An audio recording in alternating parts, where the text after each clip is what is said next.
might have just thrown myself into crippling debt, but I just got my greasy paws on one of the greatest firearms to ever be manufactured, the M1A. And before we get started, if you guys could like, comment, and subscribe, that way I can justify this financial agony that I put myself through. And you might be thinking to yourself, well, Drewzak, there's a lot of historical firearms that you can have for a lot less money, like a Mosin or an SKS. To the youngsters, I know you're having fun. I used to have fun myself, but there's something you need to know. Stuff like that, that's a load of crap. That's a load of crap. The M1A is for the man who wants it all. He wants modern magazine capacity with modularity, as well as reliability with a little bit of that retro flair without going too far into the FUD zone. And the M1A delivers all of that and more. I feel like it's my patriotic duty to enjoy this firearm. It's an absolute blast to shoot, and slinging that .308 out of a 16-inch barrel just feels American. And the recoil on that .308 isn't that bad, because much like me after a trip to Texas de Brazil, the M1A has some considerable heft to it, which really helps tame that .308. And the sound of that charging handle is absolutely menacing. If somebody breaks into your house and you're standing at the top of the stairs and they just hear, that intruder is going to evacuate his fudge tunnel and then run out the door before you can even ask him to leave. And for my friends who are in states that hate freedom, the M1A looks akin to a simple hunting rifle, but offers fantastic firepower, so it's a great option to defend you and your family.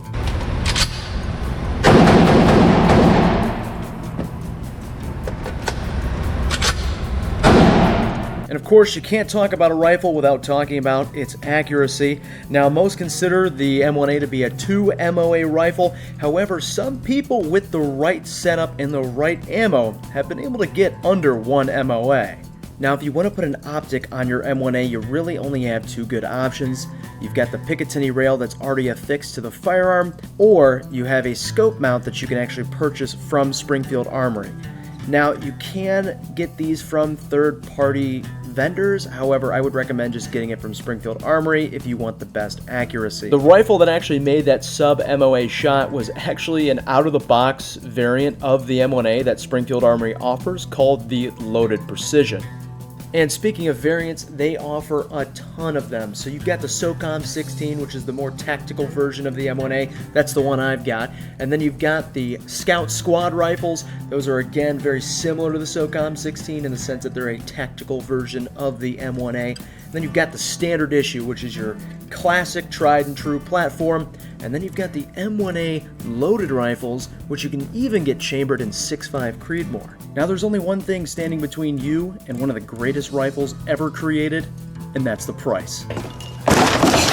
I would recommend getting a pre-owned one like I did, but if you're gonna get a new one, expect to spend over $2 grand. Like I said before, my rifle was pre-owned, so it came with a couple extra goodies.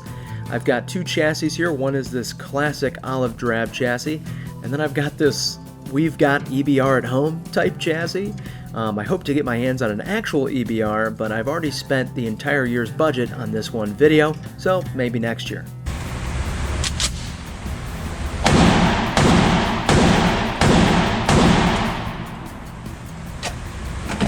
Not only does the M1A offer modern capability, but it also scratches that historical itch. So if you're looking for a rifle that won't disappoint your grandfather, take a look at the M1A.